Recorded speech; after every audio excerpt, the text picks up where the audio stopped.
Hi everyone, welcome to my YouTube channel.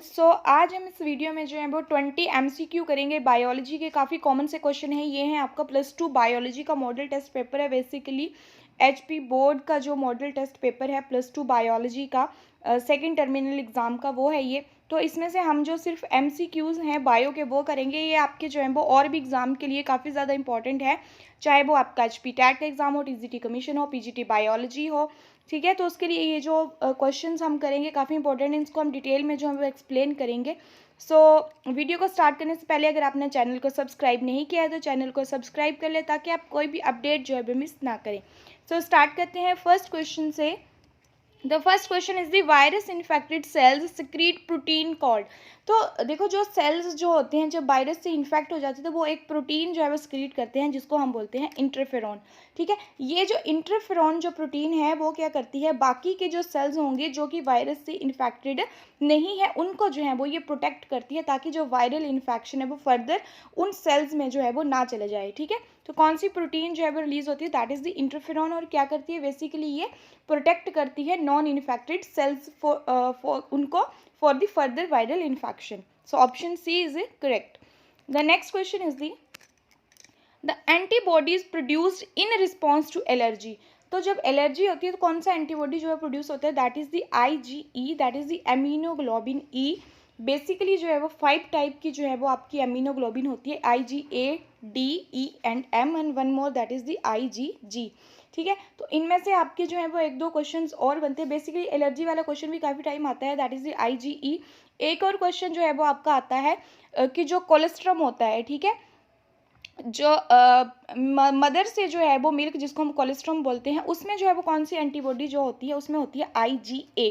ठीक है, आपने ये बात जो है वो याद रखनी है। जो एक्सटर्नल फ्लूइड होते हैं, ठीक है, बॉडी के जो एक्सटर्नल सेक्रीशंस है, जैसे कि आपकी जो है वो ब्रेस्ट मिल्क हो गया, स्लाइवा हो गया, टीयर्स हो गया, म्यूकस हो गया, ठीक है, या जेनिटो यूरिनरी या डाइजेस्टिव ट्रैक के जितने भी फ्लूइड्स होते हैं उनमें जो है वो आपका IgA जो है वो अबेंडेंट होता है, यानी कि ज़्यादा मात्रा में जो है वो एमिनोग्लोबिन A प्रेजेंट होता है। ठीक है, ये चीज़ आपने ज़रूर याद रखनी है, एक्सटर्नल फ्लूइड ऑफ बॉडी के। काफ़ी इस क्वेश्चन में काफ़ी कंफ्यूज होते हैं कि कौन सी एंटीबॉडी जो है वो कौन सा एमिनोग्लोबिन जो है वो कौन से फ्लूइड में ज़्यादा प्रेजेंट होता है। तो IgA जो है वो आपका एक्सटर्नल फ्लूइड्स में जो है वो ज़्यादा प्रेजेंट होता है। एक्सटर्नल फ्लूइड्स में आपके कौन कौन से आ गए, ब्रेस्ट मिल्क आ गया आपका, ठीक है, टीयर्स हो गया, आपके म्यूकस और ब्रोंकियल्स हो गया, जेनिटो यूरिनरी हो गया, ये डाइजेस्टिव ट्रैक्स में जो भी फ्लूइड्स होते हैं उसमें वो एक्सटर्नल फ्लूइड में आ गए।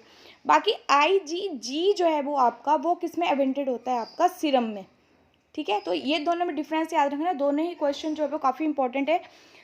The next question is the diacetyl morphine is an. तो डाई एसिटाइल मॉर्फिन जो है वो बेसिकली क्या है, ये एक आपका ओपियोइड है। ठीक है, तो ऑप्शन ए जो है यहाँ पे क्या होगा, करेक्ट होगा। The next question is the nicotine stimulates. तो निकोटिन जो है वो किसको स्टिमुलेट करती है, निकोटिन जो है वो आपकी एड्रीनल ग्लैंड को जो है, सबसे पहले वो एड्रीनल ग्लैंड को स्टिमुलेट करती है। एड्रीनल ग्लैंड से जो है वो आपका कौन सा हार्मोन रिलीज होता है, एड्रेनालिन जो है वो यहाँ से रिलीज होता है। और एड्रेनालिन जब रिलीज होता है तो ये फर्दर जो है वो किसको स्टिमुलेट करता है, फर्दर जो है वो आपका ये सेंट्रल नर्वस सिस्टम को जो है वो स्टिमुलेट करता है। और इससे जो है वो क्या होता है, निकोटिन से आपका होता क्या है, कार्डियक आउटपुट जो है वो आपकी क्या हो जाती है, इंक्रीज हो जाती है। ठीक है, कार्डियक आउटपुट जो है वो इंक्रीज हो जाती है, एंड जो ग्लूकोज का लेवल होगा ब्लड में वो भी क्या हो जाता है, राइज हो जाता है। ठीक है, इंक्रीज हो जाता है। सो option D is the correct answer. The next is the question number 5. Swiss cheese is produced due to the activity of. The right answer is the bacteria, option B. The next question is the question number 6.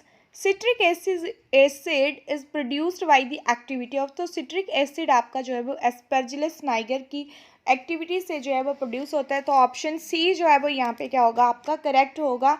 The next question is the secondary sewage treatment is mainly. तो तीन तरह से जो है वो sewage treatment होती है। Primary, सबसे पहले आपकी primary, then secondary and then tertiary sewage treatment जो है वो होती है। तो सेकेंडरी जो सीवेज ट्रीटमेंट है वो आपकी होती है biological treatment.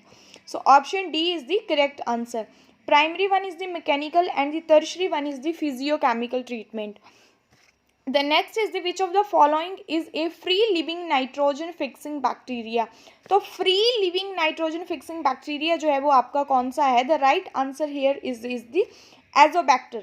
Azobacter is the free living nitrogen fixing, while rhizobium जो है वो आपका क्या symbiotic relation जो है वो शो करता है. ठीक है, तो rhizobium तो आपका free living नहीं है, तो right answer is the option B, azobacter. The next question is the question number 9. An enzyme which catalyze the removal of nucleotides from the end of DNA. Okay, removal करना है nucleotides का, तो किसकी help से होता है? Exonuclease की help से. Option A here is the correct answer. The next question is the while isolating DNA from bacteria which enzyme is not used. ठीक है, जब आप जो है वो डीएनए को आइसोलेट करते हैं बैक्टीरिया से, तब कौन सा एंजाइम यूज़ नहीं होता है? तो लाइसोजाइम भी आपका यूज़ होता है. ठीक है, लाइसोजाइम जो है वो आपका कहाँ पर यूज़ होता है? लाइसोजाइम जो है वो आपका यूज़ होता है जो सेल वॉल होती है उसको जो है वो ब्रेक डाउन करने के लिए. ठीक है, use to break down the cell wall which surround the DNA. जो सेल वॉल डीएनए को सराउंड करती है उसको ब्रेक करने के लिए लाइसोजाइम का प्रयोग होता है. आपको जो राइबोन्यूक्लियेज है ये आपका जो है वो used for the removal of RNA, as while the protease is used for the removal of the protein. ठीक है, तो option C here is the correct कि डिऑक्सीराइबोन्यूक्लियेज जो है वो आपका यूज नहीं होता है, बाकी तीनों एंजाइम जो है वो आपके यूज होते हैं. The next question is the crystal of Bt toxin produced by some bacteria do not kill the bacteria themselves because जो क्रिस्टल प्रोटीन जो है वो बीटी टॉक्सिन जो प्रोड्यूस करती है, बोला कि वो जो है वो अपने ही सेल्स या do not kill the bacteria themselves. तो अपने आप को क्यों नहीं किल करती है? Because toxin is inactive. Toxin जो है वो इनएक्टिव फॉर्म में जो है वो प्रेजेंट होता है. ये एक्टिव कब होता है? जब ये इंसेक्ट में इंजेक्ट होता है, तब ये जो है वो एक्टिव फॉर्म में कन्वर्ट हो जाता है. ठीक है, ऐसे ये इनएक्टिव फॉर्म में प्रेजेंट होता है. The next question is the GAAC stand for, तो इसकी फुल फॉर्म जो है वो क्या होगी? That is the genetic engineering approval committee. Option B here is the correct. The next question is the in commensalism out of two interacting organism. देखो commensalism में जो है वो क्या होता है?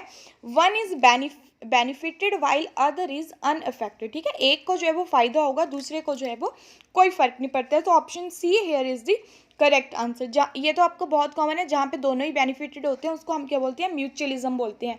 एंड जहाँ पे एक को हार्म होता है दूसरे को बेनिफिट होता है, that is the parasitism. The next question is the mycorrhiza is a symbiotic association between roots of the higher plants and fungi. काफ़ी कॉमन सा क्वेश्चन है. ठीक है, काफ़ी टाइम जो है एग्जाम में आता भी है ये. The next question is the mammals from colder area have shorter air and limbs. This is called, तो जो कोल्ड एरिया के जो मैमल्स होंगे उनके जो एयर्स और लिम्स होते हैं वो शॉर्टर्स होते हैं. इसको हम क्या बोलते हैं? Allen's rule. Option B here is the correct. The next question is the which forest is known as the lungs of the planet. तो अमेजोन रेन फॉरेस्ट को जो है वो लंग्स ऑफ प्लानट जो है वो बोलते हैं. तो option B is the correct answer. The next question is the active chemical drug reserpine is obtain from. Very important question, और काफ़ी टाइम जो है वो ये एग्जाम में आपको देखने को मिलेगा. कहाँ से रेस्पिरिन ड्रग जो है वो ऑब्टेन होती है या ये किस लिए यूज़ होती है? तो कहाँ से ऑब्टेन होती है? That is obtain from the Rauwolfia. और इसका जो है वो यूज़ क्या है?